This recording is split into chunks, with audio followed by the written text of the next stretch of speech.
this is where it ends. Welcome to the Chesscraft International Tournament, Round 9, and this is the last step of the semi-finals between our 4 contestants.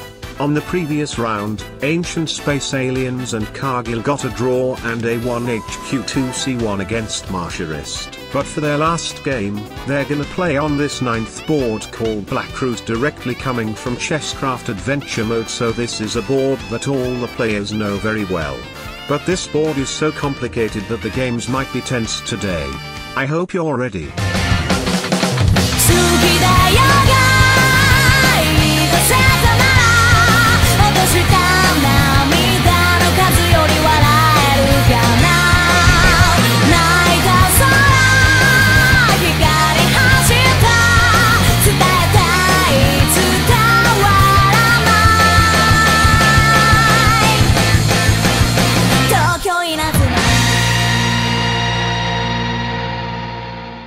Okay, so, on this board, all the pieces are very aggressive but limited in terms of moves.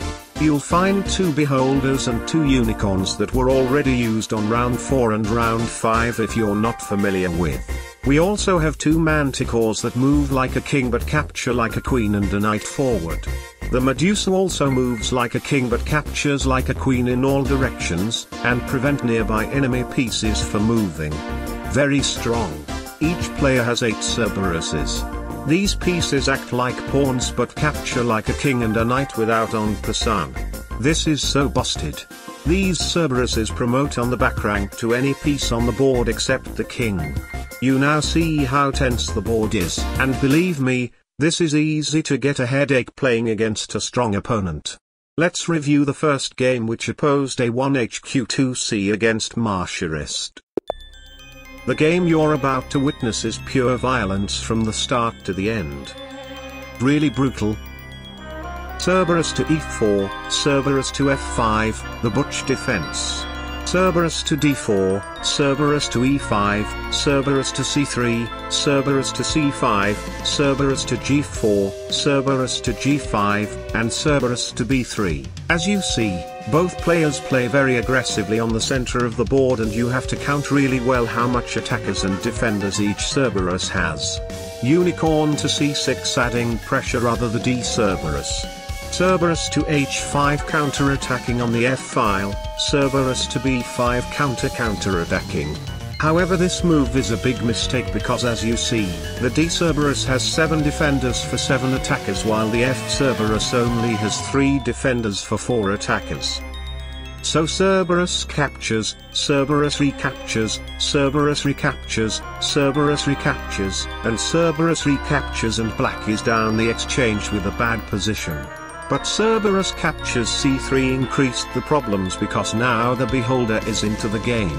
Black tried Cerberus to d6, trying to trade white's good Cerberus, but white captured on c5, removing one of the defender of the c6 Cerberus. Black recaptured back with the beholder, which is a big mistake because now the beholder can capture on c6, and this beholder threats way more things than black's beholder. So black tried to remove the Cerberus, but it was defended by another Cerberus. So after a manticore trade, unicorn c to e7 challenging the attack. But A1HQ2C found a killing move. Manticore captures h7. If the unicorn tries to capture, white has a deadly combination to destroy black in few moves. But black still captures, and here white came with an even bigger plan. Medusa to e2 check, waiting for the hanging unicorn to defend. Then manticore to g6 check, and king to d7. Here, the beholder should capture the other beholder to cut the path of the king, but white played manticore to f7, which is not so good because now the beholder captures the other beholder. There is still manticore to e6 check, but the king can escape easily on c6, even it looks intimidating. That's perhaps why Martiarist played king back to e8, which is totally losing after unicorn to g6. Black tried manticore to b7, but it's mate in 2. However, white didn't see it and captured on e7, which is a terribly bad move because the Medusa can recapture. But this time, black played an even worse move with beholder recaptures, allowing the final mate in 1 with a single manticore and a pin. Well, I guess we have our winner. This is now time to review the second game, which opposed Cargill and Ancient Space Aliens. I'm really impressed how both players got such precise play. Cerberus to b3, Cerberus to b5, Cerberus to e4, Cerberus to c5, Cerberus to g3, and Cerberus to d5. Hades system. Unicorn to h3, aiming to push the f Cerberus, Cerberus to f6 attacking the center, Medusa to e2 defending and x-raying the king, Cerberus to g5 attacking the unicorn with tempo, and now black emerges with a cool Cerberus structure. This is now time to develop other pieces. Manticore to b7 supporting the structure, Cerberus to a3 grabbing space, Medusa to d7 supporting even more, Cerberus to h3 grabbing again some space, Unicorn to f7 Unicorn to a2, and Medusa to c6 getting comfy. This is not easy for white to fight for the center, but Cerberus to c3 is tried. Unicorn to d7, Manticore to b1 supporting the structure, and black here played king to d8, getting away from the Medusa. We have the surprising king to d1 played by white, surely waiting for an attack from black. So Manticore to g8, Manticore to g2, Cerberus to a6, just playing some moves.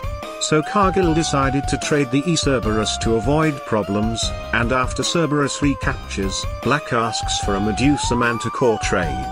White refused the trade by pushing a Cerberus, and black took the opportunity to reinforce his structure. Cerberus to g4 adding pressure on the flank, Unicorn 6 to e8 replacing. But here Cargill showed at which point he's a big structure breaker. Cerberus to e4 asking 3 questions. Black tried the smart Medusa to d6 pinning the Cerberus and saving the structure, but then comes the strong Cerberus to c4 again asking questions. Medusa to c7 retreating, betting on the big defense he has. But after Cerberus captures, Cerberus recaptures, Cerberus recaptures, and Cerberus recaptures, Cerberus to b4 suddenly adds 2 attackers on one single move. Black tried Unicorn e to d6 to defend, but white can still destroy black pretty easily.